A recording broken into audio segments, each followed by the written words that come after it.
A proof of concept 1 to 5 working scale model shows that when the flood walls are raised, as the reservoir is flooded with 50 gallons of flood water, there isn't one drop of leakage.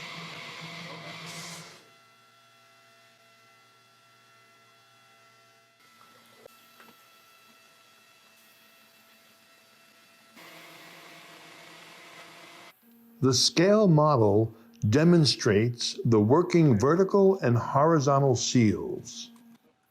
In addition, it details the swing-out uplocks. These items are redundant structures that keeps the flood wall in the up position. A connected steel cover allows for a 20,000-pound axle of a semi-truck to safely drive over the system.